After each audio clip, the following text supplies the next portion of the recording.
Malawi Brief. Ine Comrade Lighton Mangochi muno mulilongwe gururu ndi mkulu wanga the DC Amalawi yaya mbiri ni machoka ukaronga atu awa mulilongwe planter koma network yatu yoti tizikuthandizani Amalawi pamene mwakumanani mavuto timakhala ngati tukhala nyumba imodzi kwambiri kwake. Ndipo ife sitikugawa maswiti, sitimayang'ana chipani, sitiyang'ana chigawo, sitiyang'ana mtundu, timangolankhula pa chilungamo. Ndipo ife tizafera chilungamo sicho? Exactly.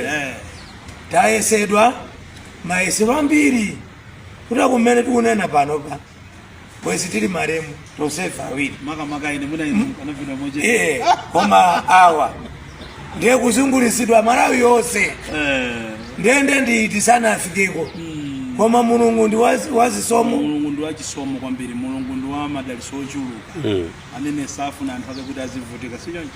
Aimwene pani mwambi uchati warupanga amafa ndi chani ndilo pano lero mukuona zimene zikuchitika Malawi muno.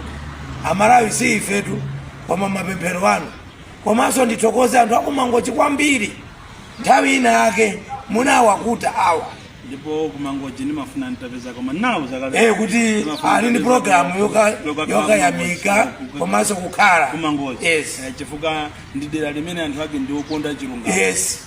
Mukaona kumangochi ndi dera lokhalo amene anthu sanyengerera za amafuna za chilungamo.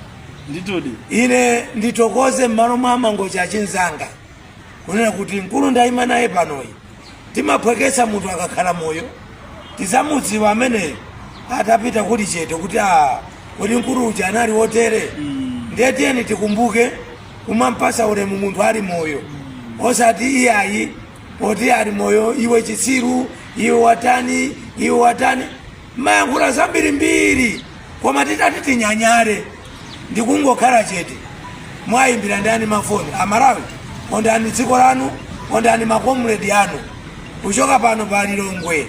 Ine Comrade Lighton Mangochi komanso the DC zikomo kwambiri. Muito obrigado. Yes.